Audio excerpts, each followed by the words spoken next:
4년 사이에 90배나 증가했어요. 정말 이 숫자 이거 뭐예요? 정말 이런 성장세가 그 어느 시장에도 없었는데 이런 폭발적인 성장이 사기라니. 안녕하십니까? 오늘은 웹툰과 웹소설에 대한 이야기를 해볼 건데요. 그 중에서도 불법 사이트에 대한 얘기를 해볼 겁니다. 혹시 우리 PD님 밤토끼 들어본 적 있어요? 토끼? 들어봤죠. 친구들이 웹툰 미리 보기 한다고. 아하... 물론 전 절대 보지 않았습니다. 그니까요.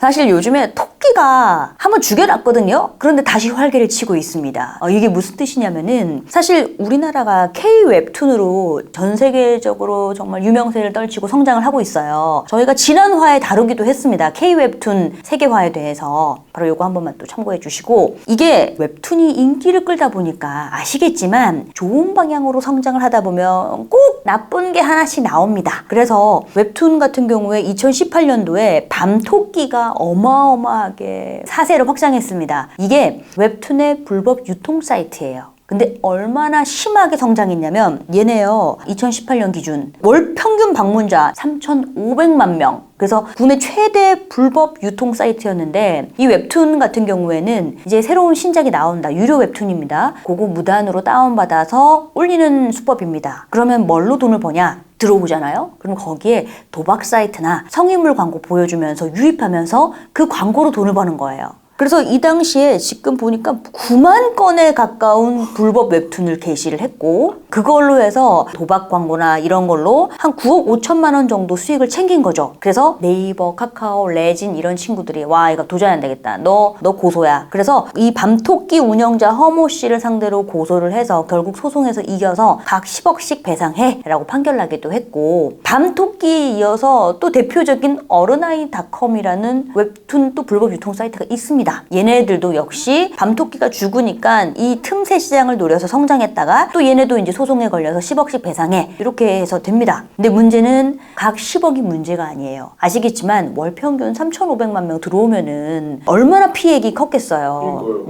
근데 밤토끼가 사라진 곳에 북토끼가 등장했어요. 또 다른 토끼가 등장했습니다. 근데 이게 밤토끼는 웹툰이라면 북토끼는 웹소설. 그래서 웹소설 같은 경우에는 카카오 엔터가요, 지난 7월 29일에 이 북토끼를 상대로 또 형사고발했어요. 왜냐면은 얘네들이 저작권법 위반 혐의로 고소를 했는데, 이 내용을 조금 보니까요, 저작권을 허락받지 않은 채 작품을 임의로 다운받아서 우리 피해액이 컸다, 이런 논지입니다. 근데 얘네들이 어떤 수법을 썼냐면, 일단 유료 웹소설 2,500개를 무단으로 다운로드 한 다음에 또 불법 복제해서 올리고, 그리고 여기에 또 광고 성임을 똑같은 수법이에요. 그래서 이제 광고 이익도 뭐 얻고 그랬던 겁니다. 그런데 2,500개 소설이면요, 이 페이지만 해도 어마어마하거든요. 근데 걸리면 어떻게 한다?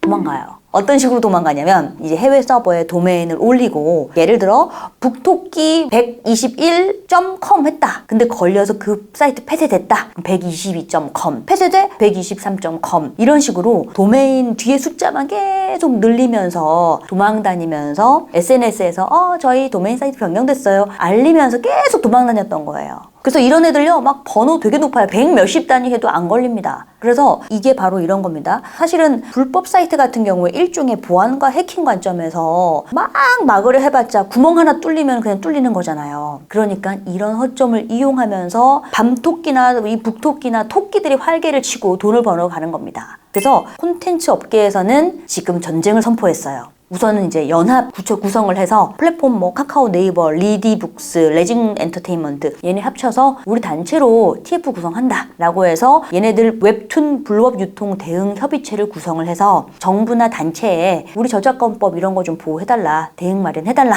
라고 하고 있고요. 네이버 같은 경우에는 아예 인공지능을 활용해서 툰레이더라는 걸 만들었어요. 이게 뭐냐면 웹툰에 이 프로그램을 깔아서 추적 프로그램입니다. 다른 데서 퍼갔다 그러면 적발돼서 차단하는 그런 방식이에요. 그래서 추적용 프로그램을 도입하기도 했고, 범죄에 연루된 위험 계정을 예측해서 사전에 차단하는 그런 기술도 도입이 되어 있어요. 이거 완전 21세기인데 이거 최첨단. 뭐예요 이거? 그래서 추적 프로그램 심어 놓는다. 그리고 카카오 같은 경우에는 아예 전 세계에 워낙 인기를 끌고 있으니까 글로벌 TF를 구성을 했어요. 그래서 어떻게 했냐? 트위터 계정 열어서 영어권, 중화권, 인도네시아권 뭐 이런 식으로 다 제보를 받아요.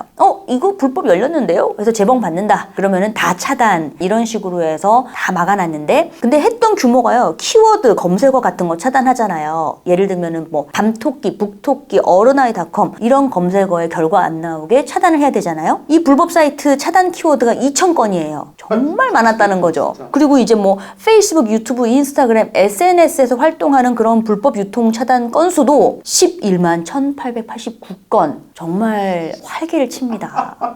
그래서 이제 이 TF를 통해서 작품 중에서 800여 개의 작품을 신고받아서 이제 모니터링해서 차단을 했고, 그래서 웹툰 차단한 건수 있죠. 편당 225만 건을 일단 차단했어요. 그러다 보니까 원래 이게 그냥 냅둬서 퍼졌다 하면은 다 피해액인데, 이걸로 인해서 예방한 액이 2,646억 원입니다. 오, 균형 확실하네요. 그래서 확실하게 이제 TF로에서 막고 있지만 여전히 목마르다. 가장 큰 이유는 최근 보시면요, 카카오나 네이버나 웹소설이나 웹툰이 인기를 끄니까 얘가 드라마로 바뀌는 경우가 많잖아요. 드라마, 영화되는 경우가 많다 보니까 이게 짭짤한 수익이 되고, 이게 어마어마한 콘텐츠 IP 경쟁력을 가지는 건데 사람들이 이거를 이제 빼돌리는 거죠. 그럼 여기 수익에도 막대한 피해를 주는 겁니다. 그래서 여기에 대해서 마케터의 시선에서 정리해보면은 크게 세 가지를 이야기를 해볼 수 있습니다. 먼저 시장의 성장과 하이에나 관점에서 좀 살펴볼 건데, 어디에서나 이 시장이 성장하면은 꼭 똑같은 존재들이 또 피어오릅니다. 그래서 지금 현재도 수없이 많은 불법 유통 사이트들이 등장해서 도메인을 계속 바꿔가면서 나오고 있습니다. 근데 이게 가장 큰 문제는 현재 우리나라의 웹툰 시장 규모가 1조 538억 원입니다. 그런데 불법 웹툰 피해액이 5,488억 원이거든요. 그러면은 웹툰 본래 시장의 50% 이상이 불법 시장인 겁니다. 이거 좀 문제가 크네요. 이게 합법적인 시장으로 들어온다? 그러면 원래 1조 6천억 정도 시장인 건데 5,488억 정도가 불법으로 빠져나가는 피해인 거예요. 근데 이게 이렇게 피해를 입는다. 그럼 작가들이 의지를 잃을 수 있어요. 아, 내가 벌어들일 수익인데 다른 애들이 무단으로 빼돌리게 하고 있구나. 그럼 작가 생태계 입장에서도 이걸 수익화해서 더 좋은 작품을 만들기 위해 사용이 돼야 되는데 내 수익의 한 반이 날리는 거예요. 그러니까 되게 안타까운 거죠. 그리고 웹소설도 같이 성장을 해서 현재 국내 시장 규모가 6천억 원대입니다. 그런데 불법 유통 사이트들이 어떻게 하느냐? 뭐 기본적으로 해외 서버를 둡니다. 심지어 해외에 번역 조직도 둬요. 그래서 우리나라에서 웹툰 웹소설이 올라온다. 각국 언어로 번역이 돼서 불법으로 올라가는 거예요. 근데 신작이 올라왔다? 1시간도 안 돼서 다 퍼지는 겁니다. 어마어마하죠? 아니, 쓸데없이 왜 쓸데없이 이런 스피드를 왜 엿다 쓰는 거예요, 대체? 정말 빠르지만 이런 스피드가 이런 데 사용되고 있다는 거. 그래서 2016년만 해도 웹툰 같은 경우에 불법 웹툰 사이트 걸린 게 한 3개 정도였는데 2020년에요. 272개로 4년 사이에 불법 웹툰 사이트가 90배나 증가했어요. 정말 이 숫자 이거 뭐예요? 정말 이런 성장세가 그 어느 시장에도 없었는데. 이런 폭발적인 성장이 사기라니. 그리고 페이지 뷰 같은 경우에도 불법 열람 페이지 뷰 수가 366억 페이지인데 그간 합법으로 열린 페이지 수가 337억이에요. 그러니까 합법 페이지보다 불법 페이지 열람 페이지 뷰가 높은 거예요. 그러니까 지금 올해 이렇게 이 데이터를 보이고 있다는 거는 심각하다는 거죠. 지금 불법으로 열람하는 페이지 수가 합법을 뛰어넘었다는 건 이게 고스란히 작가의 피해가 되는 거고 콘텐츠 플랫폼에 있어서도 매출에 있어서 타격을 주는 겁니다. 그래서 지금 이런 부분에 있어서 한국콘텐츠진흥원에서도 이 피해액을 추산해봤어요. 그래서 앞서 얘기했던 5,488억 원이 나왔고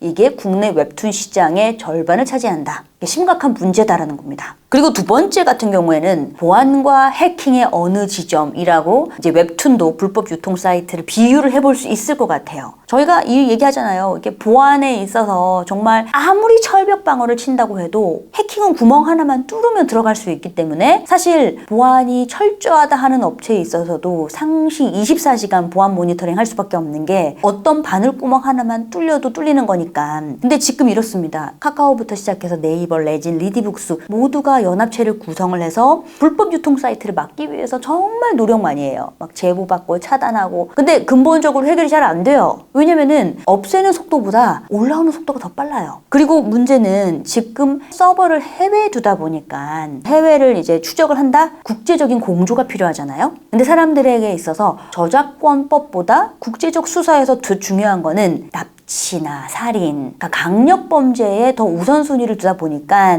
저작권법 같은 경우 뭐 콘텐츠법인데 야 사실 강력범죄가 더 중요한 게 아니야? 그래서 밀리는 겁니다, 현실적으로. 근데 피해액으로 보면은 정말 이 콘텐츠 사업의 성장성이 무궁무진한데 이게 비슷하게 다뤄진다 하면은 저작권법 관점이 아니라 사이버 범죄 관점에서 접근을 해야 된다. 그래야 더 이상의 이런 콘텐츠로 인한 국제적인 그런 피해를 줄일 수 있을 뿐만 아니라 작가 생태계에 있어서도 좀 더 신명나게 일을 할 수 있게 만들 수 있다는 거죠. 마지막으로 지적하고 싶은 거는요. 역의 연관선상에서 중국 이야기를 할 수밖에 없는데 야 얘네 상도덕 1도 없어요. 그 국가가 등장했네. 이게 웹소설 우리나라가 너무 인기고 표지 사파 있잖아요. 그대로 베꼈어. 잠깐만 이거 뭐예요? 똑같이 베꼈는데 이름만 바꿨습니다. 한국어에서 중국어로. 아니 비슷하게 그린 것도 아니고 그냥 그대로 썼네요. 근데 문제는 중국 웹소설 시장이 국내보다 더 커요. 한국 웹소설 시장 6천억 이잖아요. 중국 웹소설 시장이 5조 원이에요. 우리보다 거의 뭐 10배 가까이 큰데 막 베끼기 장난 아닌 거예요. 왜 우리 거 베끼지? 그렇게 시장 큰데? 그래서 지금 제가 갖고 온 얘가 보시면은 웹소설 작가들이 한국의 동백꽃 스며들어 눈이라는 웹소설 사파 그대로 베꼈죠? 중국 제목 섭정왕 마음을 읽다. 두 번째는 한국의 격렬한 청혼 베껴가지고 중국 환생한 아내가 유혹한다. 이런 식으로 이 표지들을 그대로 뭐 거기 영감을 받는 게 아니라 그냥 복붙해요. 복붙해서 한국말을 중국말로 바꾼다. 그러니까 중국이 이런 저작권이나 저작권료 지불에 대한 인식 자체가 낮다 보니까 콘텐츠는 성장하는데 이 인식이 따라오지 못하다 보니 이거 좀 베끼는 게 뭐가 어때? 상도덕이나 이런 거 없는 거예요. 근데 이게 문제가 이런 사회의 분위기가 만연한다? 그러면은 콘텐츠를 불법으로 보는 거에 대해서 거부감이 없는 겁니다. 얘네는 그냥 계속 이렇게 보는 거니까. 이제 불법이 만연하는데 거기에 대한 인식이 낮다? 저작권에 대해서 생각하지 않고 뭐 콘텐츠는 무료로 보는 게 장땡이지 이런 생각을 하면은 사회가 발전할 수 없는 거죠. 그래서 그런 관점에서 지금 현재 웹소설, 웹툰 불법 유통에 대해서 조금 더 심각하게 바라볼 필요가 있고 국내 사용자들 같은 경우에도 적극적으로 신고를 하면서 이런 부분을 차단하기 위해 노력을 해야 한다라는 게 오늘의 핵심 키워드가 되겠습니다. 네, 그래서 오늘 준비한 콘텐츠는 여기까지고요. 오늘 콘텐츠가 마음에 드셨다면 구독, 좋아요, 알림 설정, 그리고 댓글까지 부탁드리고요. 여러분들이 궁금해하는 주제가 있으면 댓글로 편하게 남겨주시면 해당 주제를 잡아서 또 한편 만들어 보도록 하겠습니다. 끝! 다음 주제는요. 네이버, 카카오, 쿠팡 등 이커머스 기업들이 멤버십에 꽂혀 있습니다. 과연 어떤 부분의 전략들을 가지고 있는지 알아볼게요.